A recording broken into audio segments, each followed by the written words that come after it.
Crecí escuchando una frase que mi madre repetía como un mantra: somos pobres, hija, pero somos honestas. Esa frase resonó en mi cabeza durante 22 años. Sirvió de consuelo cuando tuve que usar los mismos tenis rotos durante 3 años seguidos en la escuela. Sirvió de justificación cuando fui la única de la clase que no pudo ir al viaje de graduación, y sirvió de arrullo en las noches en que cenábamos solo sopa aguada de verduras, mientras mi madre, doña Marta, sonreía con ese rostro cansado y decía que Dios proveería. Para mí, mi madre era una santa y una mártir. Mi padre había muerto cuando yo tenía solo 2 años, en un accidente de trabajo en la plataforma petrolera, donde era ingeniero. Según mi madre, él no había dejado nada más que deudas y un seguro de vida minúsculo, que apenas alcanzó para pagar el entierro. Desde entonces, ella se sacrificaba. Trabajaba como costurera en casa, pasaba noches enteras sobre la máquina, quejándose de dolor de espalda, de ojos, de manos. To do for me. Me sentía una carga, un peso. La culpa por existir y generar gastos me hizo empezar a trabajar a los 14 años,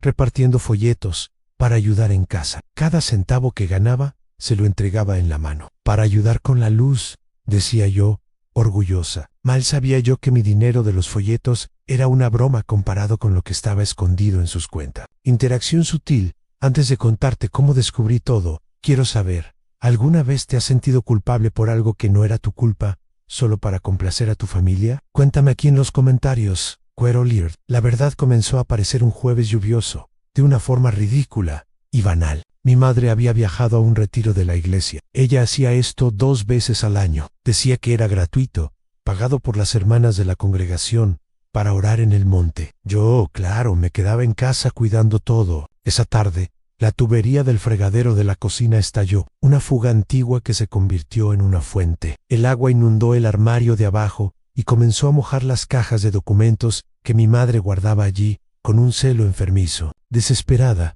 comencé a sacar las cajas para salvar los papeles. Eran facturas antiguas, recibos de luz de 1998, manuales de electrodomésticos rotos, cosas de acumuladora. Pero, al tirar de la última caja, una caja de cartón pesada, envuelta en cinta adhesiva marrón, el fondo mojado cedió. No cayeron papeles viejos. Cayó un libro grueso de tapa dura negra y un sobre amarillo sellado con cera, algo que parecía antiguo y oficial. Mi corazón se aceleró, pero no por desconfianza, solo por curiosidad. Tom El Sabra, y estaba dirigido a señora Marta Siquera, TUT, URA legal, de mi nombre completo Ann. Y justo debajo, en letras rojas estampadas en asunto en inventario y fideicomiso, patrimonio de Alberto REZENDE, Alberto Resende, mi padre fideicomiso. Me quedé parada en la cocina, con el agua goteando en mi pie, sosteniendo aquel sobre. Mi madre siempre dijo que mi padre murió endeudado, que el inventario había sido solo burocracia para limpiar su nombre. Mis manos temblaban mientras rasgaba el sobre. La humedad había ablandado el pegamento, así que fue fácil abrirlo. Saqué el primer documento. Era un extracto bancario anual. La fecha era del año en que cumplí 18 años. En la parte superior de la hoja, el saldo inicial, $1.25 Tuve que leerlo 3 veces. 1.250.000. Sentí un mareo físico. Tuve que apoyarme en la encimera, pero el choque real no fue el saldo inicial. Fue la columna de salidas. Mes a mes, había transferencias, retiro, viaje a agencia CVC, $12.0, 00 en la fecha del retiro de la iglesia, compra, joyería Gold, $5.4, 00. Transferencia, cuenta Marta Siqueira, $8.000. Comencé a hojear los extractos frenéticamente, retrocediendo los años en viajes en ropa de marca, cenas en restaurantes caros, que yo ni sabía que existían en la ciudad. Todo pagado con la cuenta del fideicomiso que mi padre dejó para garantizar mi futuro. Y entonces, encontré el recibo más doloroso de todos, fechado hace 4 años. El día de mi graduación de la preparatoria. El día en que lloré en su regazo porque no podía pagar el vestido de $200 para ir a la fiesta. Ella lloró conmigo. Dijo que lo sentía mucho, que oraría para que Dios me consolara. Ese mismo día, exactamente ese día, había un débito en el extracto en spa y resort de lujo, paquete fin de semana, $3.500. Ella no estaba orando. Ella estaba en un masaje, pagado con mi dinero, mientras yo lloraba en casa, sintiéndome la persona más miserable del mundo. En ese momento, la Madre Santa murió, y nació un odio frío, silencioso y aterrador dentro de mí. En sí ya sientes la rabia que yo sentí en ese momento. Deja tu me gusta ahora mismo. Vamos a desenmascararla juntos.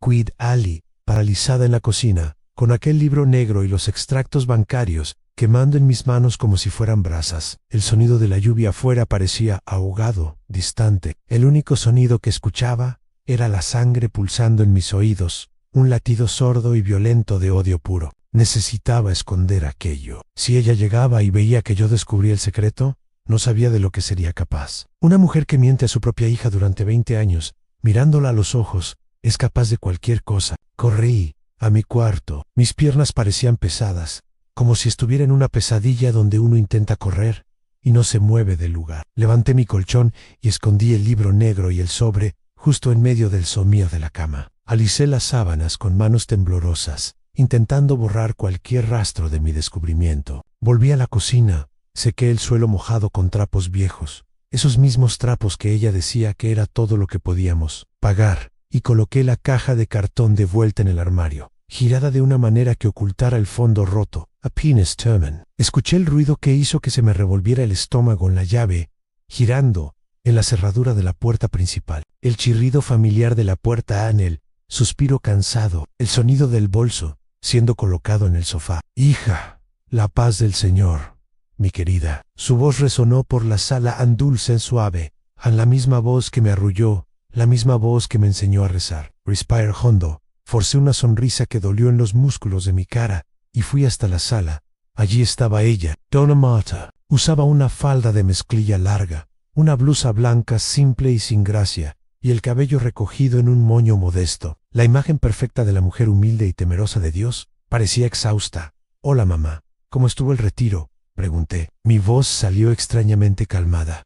Lo que me asustó, Anne estaba actuando. Por primera vez en la vida, le estaba mintiendo tan bien como ella me mentía a mí. Ella se dejó caer en el sillón viejo de la sala, ese que tenía el tapizado roto en el brazo, e hizo una mueca de dolor. Hija mía, fue una bendición. Perro fiu duró. Dormimos en el suelo frío de la capilla, oramos de rodillas toda la madrugada. Mi espalda me está matando. Se masajeó el hombro, cerrando los ojos con una expresión de sufrimiento. Pero todo sacrificio es poco para agradecer a Dios por el techo que tenemos, ¿no? Yo la miré profundamente. Dormimos en el suelo frío. La imagen del extracto bancario vino a mi mente como un flash on spa y resort de lujo, masaje piedras calientes, $450. Ella no tenía dolor por dormir en el suelo. Ella estaba relajada de un fin de semana de reina. Me imagino. Mamá, eres una guerrera, respondí, sintiendo el gusto amargo de la bilis en la garganta. Fui hacia ella para darle un beso en la frente, como siempre hacía, y fue en ese momento que su máscara se resbaló por primera vez. No en las palabras, sino en el olor. Cuando me acerqué, esperé sentir ese olor a autobús de viaje, a sudor, a ropa guardada, pero no en ella. Olía a coco y vainilla. Un olor rico, cremoso, sofisticado. El olor de un protector solar importado o de una crema hidratante post-sal que costaba más que nuestra compra de todo el mes. Me bloqueé por un segundo antes de besarla. ¡Qué olor tan rico, mamá! ¿Es nuevo? Solté, probando el terreno. Ella se congeló. Su cuerpo se puso rígido en el sillón por una fracción de segundo. ¿Esto? Ella rió. Una risa nerviosa, corta. Fue una hermana de la iglesia, Donna Clotilde. Ella llevó una crema que su hija rica le dio y me puso un poco para aliviar los dolores del sol. Ya sabes cómo es, ¿no? Caridad a mentira. Otra mentira fluida, rápida, sin tartamudear. ¿Ya te han contado una mentira tan descarada que tuviste que contener la risa o el llanto? Dime desde qué ciudad me escuchas, y si conoces a alguien así. Entendí, dije, alejándome. Pero ¿y tú, hija? ¿Todo bien por aquí? ¿Comiste bien? Te dejé ese arroz con huevo. Cambió de tema, asumiendo el papel de madre preocupada. Arroz con huevo. Mientras ella comía langosta o filete miñón en un resort 5 estrellas. Comí sí, mamá. Estaba buenísimo. Mentí. Qué bueno, mi amor. Ahora, ¿me ayudas a llevar esta maleta al cuarto? Estoy molida. No aguanto levantar ni un kilo. Señaló la maleta de viaje. Una maleta vieja de tila reida que usaba hace años. Me agaché para tomar la maleta y, al levantarla, noté algo. La maleta estaba ligera, demasiado ligera, para quien pasó 4 días fuera. Pero la cremallera lateral estaba entreabierta, y de dentro de ella, una puntita de papel azul asomaba. Era pequeño y discreto, mientras mi madre se levantaba gimiendo de dolor falso. Empujé el papelito hacia adentro con el dedo, pero logré leer lo que estaba escrito antes. No era un folleto de la iglesia, era una etiqueta de equipaje, VIP Guest, Suite Presidencial, Resort Aguas Claras. Mi sangre se heló. Ella no había ido en el autobús de la iglesia. Ella había cambiado de maleta antes de entrar a casa. Aquella maleta vieja era un disfraz. El contenido real debía estar en otro lugar, o ella tiraba todo antes de volver al personaje de la pobre viuda.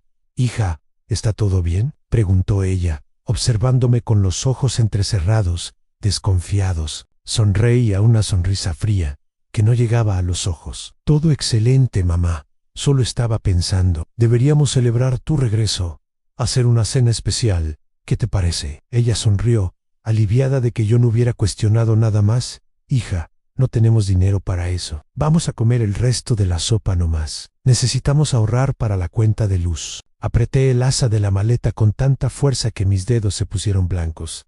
«Tienes razón, mamá, vamos a ahorrar». Llevé la maleta a su cuarto, la puse en la esquina y salí. Cerré la puerta de mi habitación y me apoyé en ella, deslizándome hasta el suelo. No iba a gritar, no iba a llorar, iba a investigar. Ella creía que yo era la hija tonta y obediente, pero ella acababa de crear una enemiga dentro de su propia casa. Si le gustaba tanto actuar, entonces íbamos a jugar. Solo que esta vez yo iba a escribir el final de la obra. Aquella noche fue la más larga de mi vida. Acostada en mi cama, escuchando el ruido de los autos, pasando en la calle llena de baches, no lograba pegar el ojo. Cada vez que cerraba los párpados, veía los números del extracto bancario bailando frente a mí en 1.000.000 en viajes, en joyas, y mi madre, en el cuarto de al lado, roncando levemente, durmiendo el sueño de los justos, o mejor dicho, el sueño de los sociópatas. Esperé a que el reloj marcara las 3:00 de la mañana. El silencio en la casa era absoluto. Me levanté de puntillas, esquivando las tablas del piso que yo sabía que rechinaban. Conocer la miseria de nuestra casa, irónicamente, ahora jugaba a mi favor. Yo sabía exactamente dónde pisar. Fui hasta su cuarto. A la puerta estaba entreabierta. El olor a vainilla cara todavía estaba allí, impregnado en el aire, luchando contra el olor a moho de las paredes. Mi madre dormía pesado. El tal retiro espiritual debía haber sido exhaustivo, al fin y al cabo. Pasar el día en el spa y la noche bebiendo champán cansa a cualquiera. Mi objetivo no era ella, era el bolso que trajo del viaje y dejó descuidadamente encima de la cómoda. Con las manos sudando frío, tomé el bolso y fui al baño, el único lugar donde podía encender la luz y cerrar la puerta sin despertarla. Me senté en el inodoro cerrado y vacié el contenido del bolso en mi regazo. Lo primero que cayó fue su Biblia, aquella Biblia vieja, con la tapa despegándose, que llevaba a todos lados. Tomé el libro sagrado,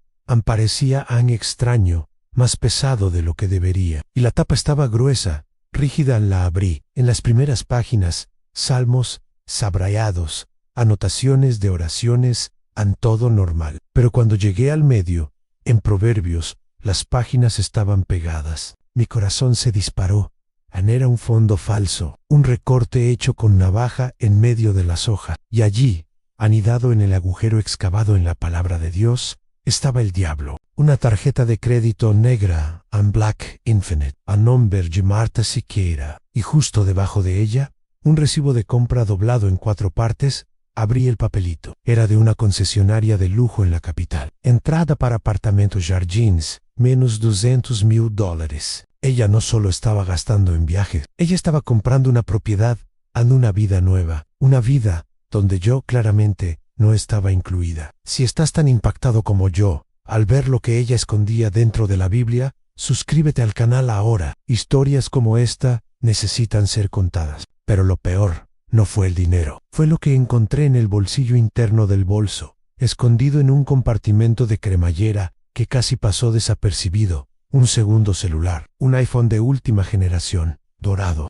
Intenté desbloquearlo, pero pedía contraseña. Probé la fecha de mi cumpleaños a nada, a la fecha de muerte de mi padre, A nada miré la tarjeta de crédito negra de nuevo. Había un número anotado con bolígrafo en el reverso a 1985, el año que se casó con mi padre, el año que la estafa comenzó. Escribí 1985 en el celular han desbloqueado. Lo que vi en la pantalla hizo que se me revolviera el estómago más que los extractos bancarios. La galería de fotos estaba abierta, y no eran fotos de paisajes, eran selfies. Mi madre, en bikini en un yate, sosteniendo una copa de cristal. Mi madre, vestida con un largo de seda, cenando a la luz de las velas. Y en la mayoría de las fotos, no estaba sola, había un hombre más joven, moreno, sonrisa ancha, dientes demasiado blancos. Él la abrazaba por detrás, le besaba el cuello, le sujetaba la cintura con posesividad. Bajé a los mensajes de WhatsApp. El nombre de él estaba guardado como Angel Gabriel.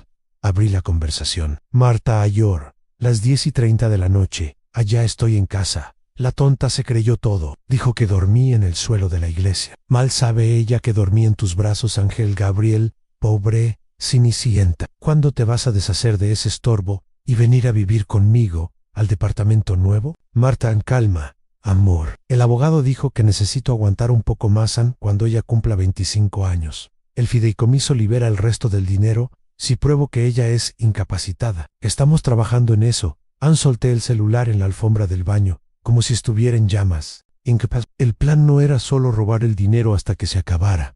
El plan era declararme incapacitada, mentalmente inestable, para que ella continuara siendo mi tutora y se quedara con el resto de la fortuna para siempre. Todo tuvo sentido. Las veces que le decía a las vecinas que yo era demasiado nerviosa, que tenía alucinaciones, que necesitaba remedios, ella estaba construyendo un historial. Ella estaba plantando la semilla de mi locura para cosechar mi dinero. Miré al espejo del baño. Mi rostro estaba pálido, mis ojos rojos, pero no había lágrimas. Tomé fotos de todo con mi celular viejo, de la tarjeta Blackcan, del recibo del apartamento, de las conversaciones con el tal Gabriel. Guardé todo de vuelta en el bolso, exactamente como estaba. La Biblia profanada, el celular secreto. Apagué la luz y volví a su cuarto, devolviendo el bolso a la cómoda. Ella seguía roncando. La miré acostada allí, vulnerable.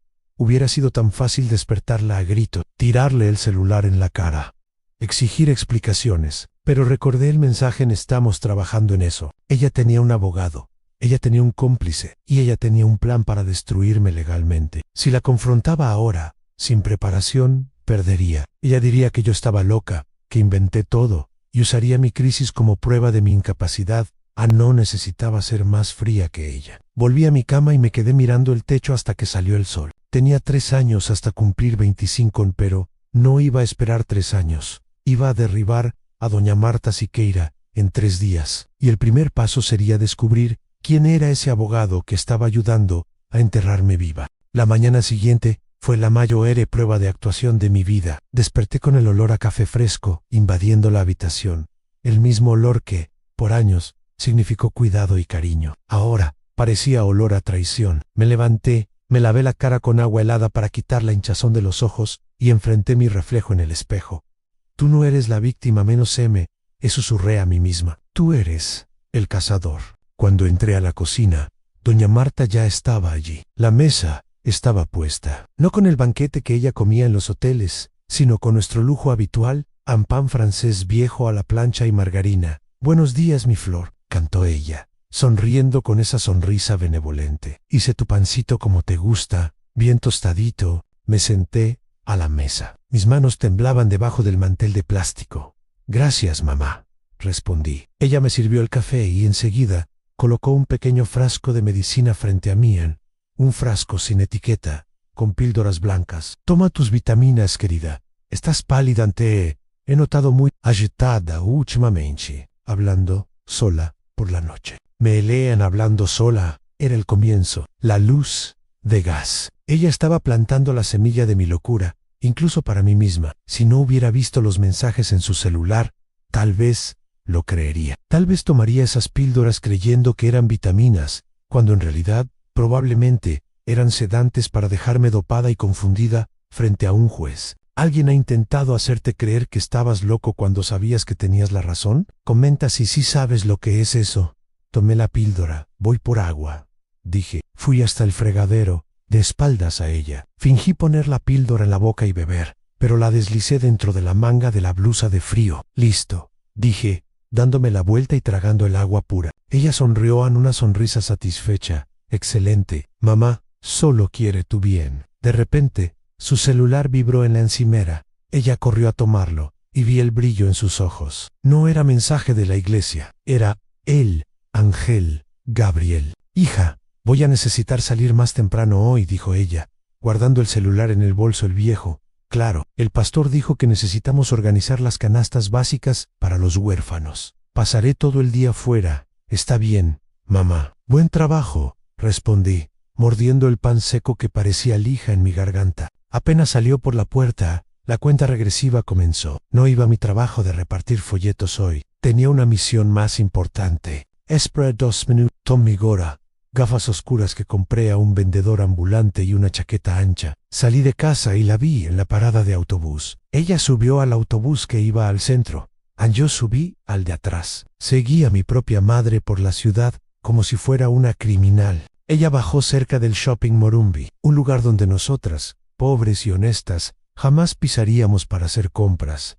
Entró al baño público de la planta baja, cargando la maleta vieja. Me quedé afuera, fingiendo mirar una vitrina, con el corazón en la boca. 10 minutos después, la puerta del baño se abrió. Doña Marta no salió. ¿Quién salió? Fue una mujer deslumbrante. Usaba un vestido de lino crema, gafas de sol enormes de marca, zapatos de tacón alto y un bolso Louis Vuitton colgado del brazo. El cabello estaba suelto, cepillado, brillante, la maleta vieja, probablemente doblada dentro del bolso de marca o tirada a la basura. Sentí una náusea violenta. Aquella mujer, aquella dama de la sociedad, era la misma que me hacía remendar mi ropa interior rota, porque no teníamos dinero. Caminó con confianza, levantando la barbilla, y entró a un restaurante, bistró caro en el segundo piso. Subí las escaleras eléctricas, manteniendo distancia. Ella se sentó en una mesa de la esquina, cerca de la ventana, y no tardaron mucho en llegar ellos en 2 hombres. Uno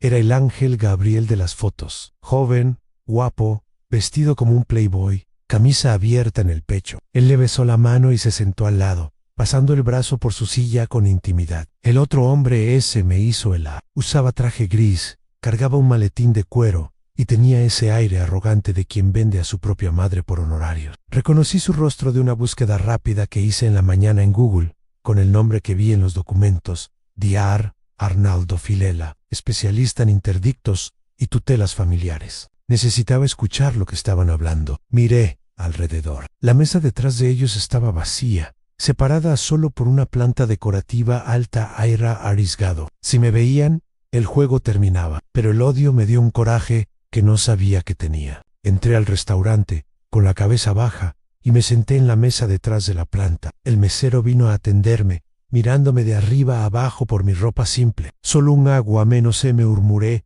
poniendo el celular en modo grabadora y deslizándolo delicadamente entre las macetas de la planta, lo más cerca posible de su mesa. El mesero salió torciendo la nariz. Contuve la respiración. Y entonces, la voz del doctor Arnaldo llegó clara a mis oídos. El papeleo ya está listo. Marta, en el informe del psiquiatra amigo mío, costó caro, pero certifica esquizofrenia paranoide. Solo necesitamos una crisis pública de ella para validar la solicitud de internación obligatoria. Mi madre rió. Una risa le lloró mientras bebía vino. No te preocupes, Arnaldo. Le estoy dando los remedios cambiados hace una semana. Ella ya está inestable. Unos días más, y hago que grite en medio de la calle.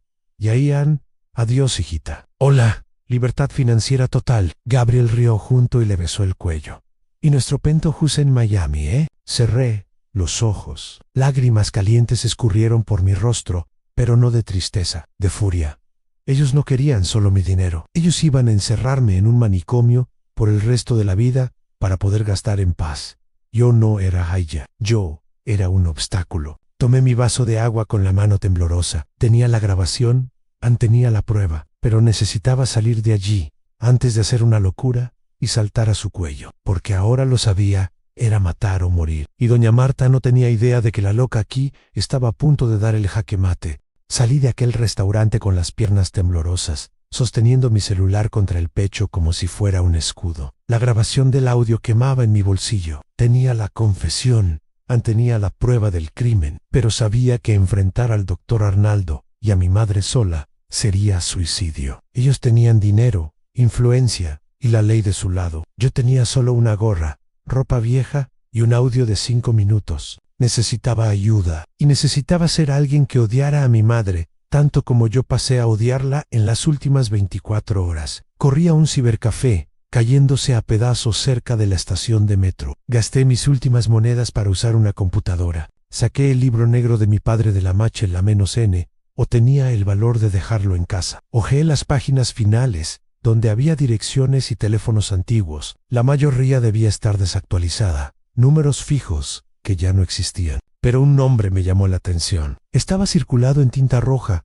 con una observación en la letra temblorosa de mi padre Ansí. Marta intenta algo, busca a Samuel. Él sabe dónde están enterrados los cuerpos. Samuel Fontes. Busqué el nombre en Google. El primer resultado fue una noticia de hace 10 años. Abogado penalista Samuel Fontes tiene licencia suspendida tras agredir a fiscal en tribunal. El segundo resultado era más reciente, en una dirección de una oficina modesta en el centro viejo, encima de una pastelería. Era él, un abogado perro de pelea. Exactamente el tipo de persona que mi padre tendría como seguro de vida. Suscríbete ahora si quieres ver cómo esta venganza va a suceder. No vas a creer el plan que armamos. Tomé el metro y fui hasta allá. El edificio olía a fritura y polvo. Subí 3 tramos de escalera y golpeé la puerta de vidrio opaco, donde se leía Fontes Abogacía. Una voz ronca gritó desde adentro: si es cobranza, vuelve mañana. Si es la policía, no estoy. Abril Puero. La oficina era un desorden de expedientes apilados. Detrás de una mesa de madera maciza, un hombre de unos 60 años, con la barba sin afeitar y camisa arrugada, fumaba un cigarrillo electrónico. Me miró por encima de las gafas. ¿Quién eres, niña? No tengo cambio. Soy hija de Alberto Resende. Disparé. El hombre se detuvo. El cigarrillo electrónico quedó suspendido en el aire. Sus ojos, que parecían cansados y cínicos, de repente ganaron un brillo de reconocimiento y de espanto. ¿La hija de Beto? Se levantó despacio, rodeando la mesa y llegando cerca de mí, como si estuviera viendo un fantasma. Tú, Dios mío, tienes sus ojos. Me llevó a sentar. Ofreció agua que acepté y café que rechacé, traumatizada con el de mi madre. Creí que Marta había desaparecido contigo, dijo él, con voz grave. Tu padre me hizo prometer que cuidaría de ti si algo sucedía. Pero después del funeral, Marta presentó una orden judicial impidiéndome acercarme. Dijo que yo era una mala influencia. Después, desapareció. Cambió de dirección, teléfono. Ella dijo que éramos pobres. Hablé, sintiendo que se me cerraba la garganta. Dijo que mi padre murió debiendo. Samuel soltó una carcajada seca, sin humor. ¿Debiendo, Beto? Niña, tu padre patentó 3 piezas esenciales para perforación de petróleo antes de morir. Las regalías caen en la cuenta fiduciaria cada día 5. Tú eres, probablemente, una de las jóvenes más ricas de este barrio, si no de la ciudad. La confirmación dolió más que la sospecha. Ella gastó mucho, Samuel. Conté, sacando el celular y mostrando las fotos de los extractos, y por fin, dando play a la grabación del restaurante. Mientras el audio corría, la voz de mi madre riendo sobre internarme en el hospicio, el rostro de Samuel cambió. La expresión de tío simpático desapareció. En su lugar, entró el abogado depredador. Apretó la mandíbula. Cuando la grabación terminó, hubo un silencio pesado en la sala. Internación obligatoria menos, murmuró él. Es la estafa clásica. Si te declaran incapacitada antes de los 25 años, la tutela de ella se vuelve permanente. Ella se queda con el control de la fortuna hasta el día que ella muera. O hasta el día que tú mueras accidentalmente, allá dentro de la clínica. Sentí un escalofrío en la espalda. ¿Qué hacemos?, pregunté. ¿Huyo? Samuel me miró a los ojos. Huir. No, si huyes. Ellos usan eso como prueba de que estás desorientada y en crisis. La policía te caza y te entrega en bandeja de plata al hospicio. Se levantó y comenzó a caminar por la sala, la mente trabajando rápido.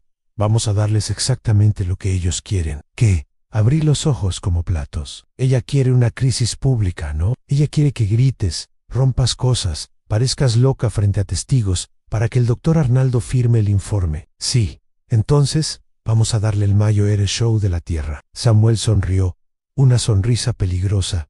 Mañana es domingo. ¿Tu madre no suele hacer ese almuerzo de caridad para que las hermanas de la iglesia posen de santas? Si ella va a recibir al pastor y a la directiva de la congregación en casa. Perfecto. Samuel golpeó la mesa. El escenario está montado. Vas a volver a casa ahora. Vas a aceptar el remedio que ella te dé, pero vas a escupirlo, como hiciste hoy. Vas a fingir que te estás mareando, confundiendo. Deja que ella crea que la droga está haciendo efecto. Abrió un cajón y sacó una tarjeta de visita y una pequeña grabadora digital profesional, mucho más pequeña que mi celular. Esconde esto en tu ropa. Mañana, durante el almuerzo, cuando la casa esté llena, vas a tener una crisis, pero no de la forma que ella espera. ¿Y si sale mal? ¿Y si ella llama a los enfermeros? Deja que llame. Samuel guiñó un ojo, porque cuando los enfermeros lleguen, yo voy a llegar justo detrás y no estaré solo. Voy a traer a la Policía Federal. Desvío de fondo fiduciario y secuestro son crímenes que a la policía le encanta investigar,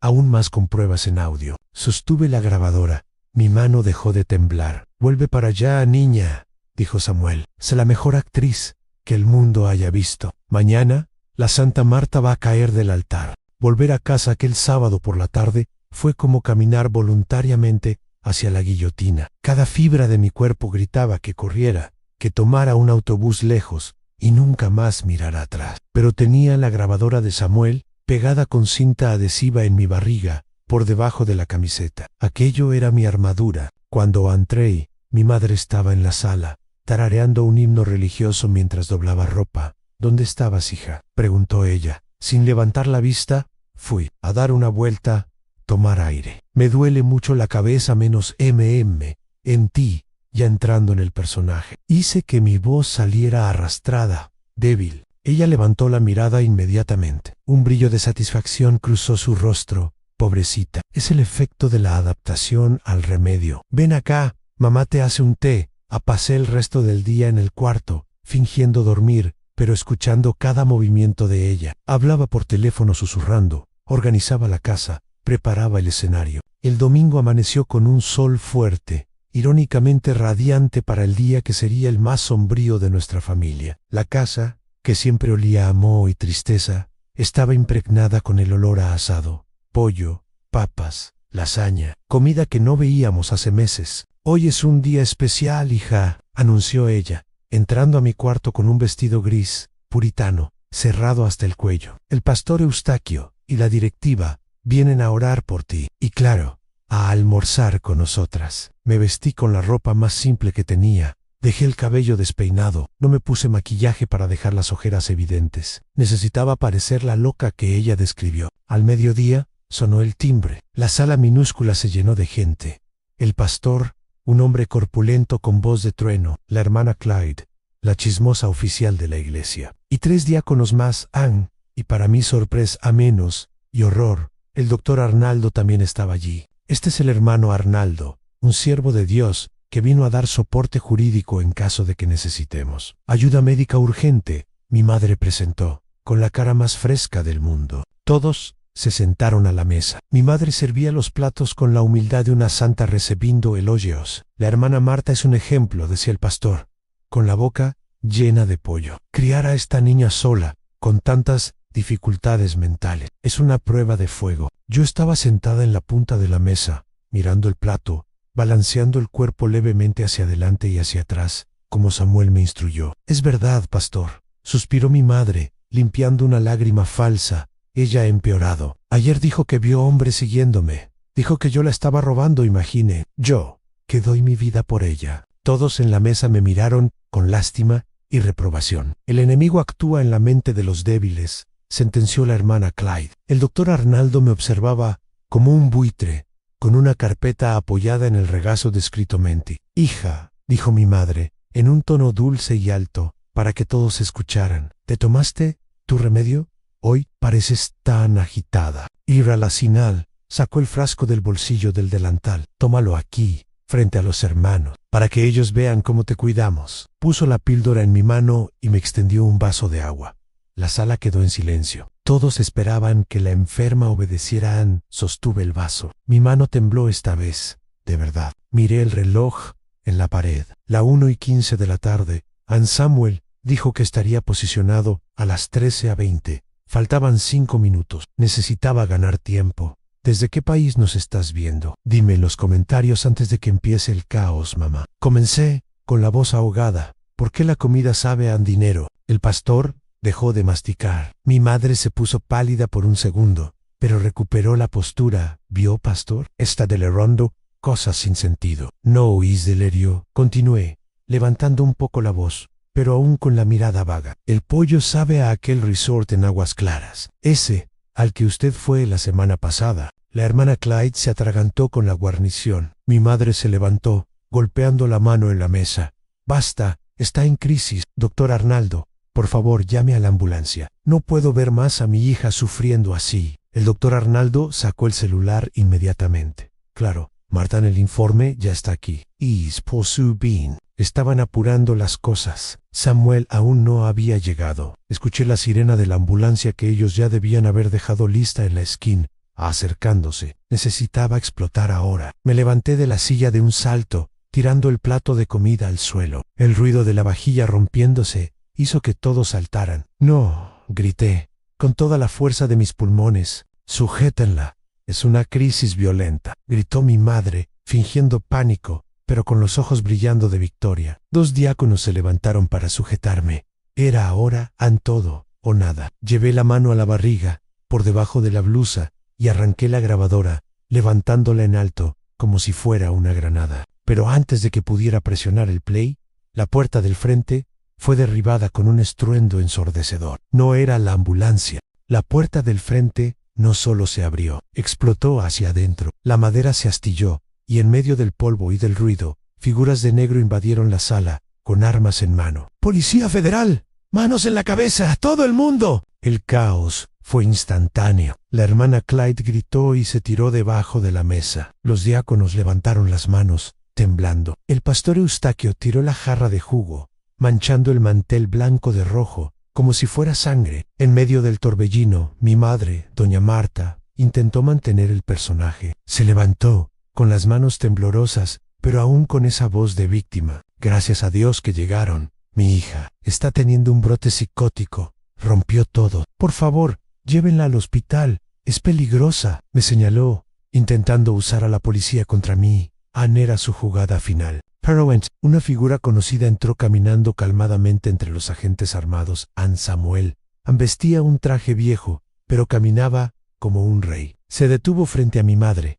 La miró de arriba abajo y sonrió. El único peligro aquí, Marta, es su firma. Mi madre retrocedió, con los ojos abiertos como platos. Samuel, ¿qué haces aquí? No puedes entrar a mi casa. Tengo una orden de restricción. Tenía menos, se rigió Samuel. Ahora yo tengo una orden de prisión preventiva. Desvío de fondos, falsedad ideológica, asociación ilícita e intento de secuestro calificado, con fines de internación fraudulenta. Tiró el papel en la mesa, encima del pollo asado. En ese momento, vi al doctor Arnaldo intentando escabullirse por la pared, yendo en dirección a la cocina. Oiga, doctor, gritó Samuel, ¿a dónde va? La patrulla tiene lugar reservado para usted también. El fraude procesal da una condena fuerte. Un agente federal sujetó al doctor Arnaldo por el cuello. Su maletín cayó al suelo, esparciendo los papeles de mi informe psiquiátrico falsificado. Mi madre miró alrededor, desesperada. Vio al pastor mirándola con confusión. Necesitaba recuperar a la audiencia. Eso es mentira, gritó ella, llorando copiosamente lágrimas reales, esta vez de pánico. Pastor, hermanos, es una trampa del enemigo. Este hombre siempre odió a nuestra familia. Mi hija está siendo manipulada. Soy una madre dedicada. Di mi vida por esta niña. El pastor pareció dudar. Su actuación era perfecta. La calumnia es delito sine rabigado, tronó el pastor. La hermana Marta es una santa. Yo estaba en la esquina, sosteniendo la grabadora. Mi madre me miró. Hija, diles que estás enferma. Diles que mamá te cuida, por favor. Había desesperación en su mirada, no amor, desesperación de quien ve su imperio derrumbarse. La miré, respiré hondo. La loca se había ido. ¿Quiere que diga la verdad, mamá? Pregunté, mi voz firme, cortando el ruido de la sala. Sí, la verdad. Entonces, escuche la verdad. Presioné el play en la grabadora, al volumen máximo. El silencio en la sala era absoluto, roto solo por la voz metálica que salía del pequeño aparato. Le estoy dando los remedios cambiados hace una semana. Ella ya está inestable. Unos días más y hago que grite en medio de la calle. Y ahí, adiós, hijita. Hola. Libertad financiera total. La voz de mi madre resonó en clara en cínica en Krulem. La risa de ella y del ángel Gabriel llenó el ambiente. Pobre Cenicienta, cuando el audio terminó, nadie se movió. El pastor Eustaquio miraba a Marta con la boca abierta. La hermana Clyde, debajo de la mesa, se tapaba la boca con la mano. La máscara cayó, no hubo transición suave. Fue brutal. El rostro de Marta, antes dulce y sufrido, se retorció en una expresión de odio puro que yo nunca había visto. Dejó de llorar instantáneamente. Me miró no como madre, sino como un animal acorralado. Tú, ingrata maldita, berreó ella, con voz ronca, demoníaca. Yo te di techo, yo te di comida, aquel dinero era mío. Alberto me debía eso por haber muerto y dejarme atada a ti. Avanzó hacia mí, con las uñas listas para rasgarme la cara. Debiste haber muerto con él. Eres un estorbo. Un agente federal la interceptó en medio del camino, torciéndole el brazo hacia la espalda. El clic de las esposas fue el sonido más satisfactorio de mi vida. Magtau Siquerao, está usted detenida, dijo el agente. Mientras la arrastraban hacia afuera, ella pateaba los muebles, gritaba groserías que harían sonrojar a un marinero y maldecía a la iglesia, al pastor y, principalmente, a mí. Vas a pagar. No eres nada sin mí. Nada. El doctor Arnaldo salió esposado justo detrás, lloriqueando que solo estaba siguiendo órdenes de la cliente. La sala quedó vacía de policías. Quedamos solo yo, Samuel y los miembros de la iglesia, impactados, paralizados. El pastor Eustaquio se acercó a mí, con la cabeza baja. Hija, no sabíamos. Perdona nuestra ceguera. Lowmeyer, A.L. A la comida fría en la mesa, a la vida de mentira que acababa de explotar. Salgan de mi casa, dije, bajo. Pero, hermana, ¿salgan? Salgan de mi casa y llévense su santidad de aquí. Salieron apresurados, murmurando. Cuando la puerta finalmente se cerró, colgando de una bisagra rota, mis piernas cedieron. Caí sentada en el sofá. Samuel se sentó a mi lado y puso la mano en mi hombro. Se acabó. Niña, se acabó. Comencé a llorar no de tristeza, sino de alivio y de duelo. Duelo por la madre que creía que tenía y que murió aquella tarde de domingo, esposada, gritando que me odiaba. Si este desenlace satisfizo tu sed de justicia, dale al botón de me gusta. Cuando la última patrulla dobló la esquina, llevándose a mi madre y al doctor Arnaldo, un silencio sepulcral descendió sobre la casa. No era un silencio de paz, sino de agotamiento. La sala aún olía a pollo asado y perfume barato de la hermana Clyde, mezclado con el sudor frío del miedo que impregnó las paredes. Samuel se quedó conmigo hasta tarde esa noche. No habló mucho, solo se sentó en el sillón que solía ser el trono de mi madre, y dijo, ahora empieza la limpieza. Y no estaba hablando de la suciedad en el suelo. Los meses siguientes fueron una batalla que probó cada nervio de mi cuerpo. La prisión, en flagrancia, fue solo el inicio. El proceso judicial fue una guerra sangrienta. El doctor Arnaldo, incluso preso, intentó usar sus contactos para invalidar las pruebas, alegando que la grabación era ilegal. Mi madre, orientada por un defensor público, mantuvo la narrativa de que yo era mentalmente incapaz y que ella solo estaba administrando el dinero para protegerme de mí misma. El día del juicio fue el más difícil de mi vida. Tuve que subir al estrado de los testigos y detallar, enllorado, como mi propia madre me hizo pasar hambre mientras compraba bolsos de 10,000 reales. Tuve que mostrar las fotos, los extractos y escuchar el audio resonar en el tribunal. Vi su expresión cambiar. No había arrepentimiento. Había rabia. Ella me miraba con un desprecio tan profundo que lo podía sentir en la piel. Cuando el juez leyó la sentencia, 12 años de reclusión por estafa, falsedad ideológica, apropiación indebida e intento de secuestro, internación forzada, ella no lloró. Ella gritó. Gritó que yo moriría sola, que yo no sabía cuidar el dinero, que volvería arrastrándome a pedir perdón. Estaba equivocada sobre el dinero. La recuperación no fue simple. El ángel Gabriel, cuyo nombre verdadero era Tiago, fue detenido en la frontera con Paraguay 3 semanas después. Se había gastado parte del dinero en casinos, pero logramos recuperar el auto de lujo y algunas joyas que intentaba vender. Samuel fue implacable en el rastreo de bienes. Descubrimos cuentas a nombre de testaferros. El apartamento en Jardines, que aún no había sido liquidado, pero la entrada fue recuperada y una caja fuerte en un banco privado llena de dólares. Recuperé cerca del 60% de lo que mi padre dejó. No era la fortuna entera, pero era más que suficiente para reescribir mi historia. Vendí todo lo que ella compró. Hice una subasta de bienes incautados de sus cosas. Cada bolso de marca vendido era un peso menos en mi espalda. Usé el dinero para comprar una casa pequeña, con un jardín grande, en otro barrio. Un lugar donde el sol entraba por las ventanas y donde el olor a vainilla artificial nunca entraría. Samuel se convirtió en más que un abogado. Se volvió el padre que no tuve tiempo de conocer. Él me incentivó a estudiar. Hoy estoy en el 3er año de Derecho y quiero ser fiscal. Quiero ser la pesadilla de personas como el doctor Arnaldo, pero las cicatrices quedan.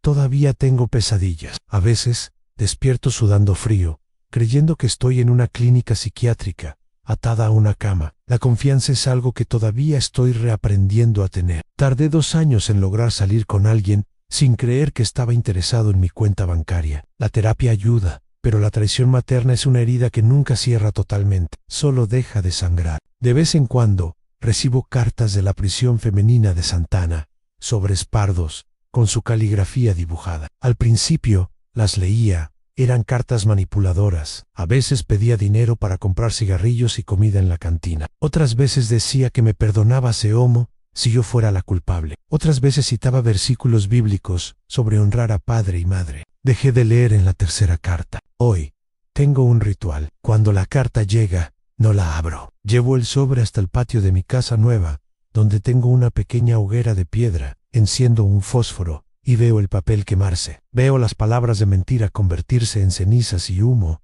subiendo al cielo y desapareciendo. Es mi recordatorio de que el poder que ella tenía sobre mí también se volvió humo. Aprendí la lección más dura de todas. La familia no es sangre, la sangre es biología, la familia es lealtad. Familia es quien te levanta cuando caes, no quien patea tus piernas para verte en el suelo. Mi padre me dejó una herencia, Cian, pero la mayor riqueza no fue el dinero, fue la llave a la verdad, fue la oportunidad de liberarme de las cadenas invisibles que doña Marta ató en mí desde la cuna. Si sientes que algo anda mal en tu vida, si sientes que estás siendo disminuida, controlada o engañada por quien debería amarte, no ignores tu intuición. La verdad puede destruir tu mundo, Cian, pero es la única cosa que puede construir uno nuevo. Yo soy la prueba viviente de eso. Gracias por escucharme. Última llamada. Si esta historia te conmovió, suscríbete al canal y activa la campanita de notificaciones. Todos los días te traigo una nueva historia de justicia. Hasta el próximo video.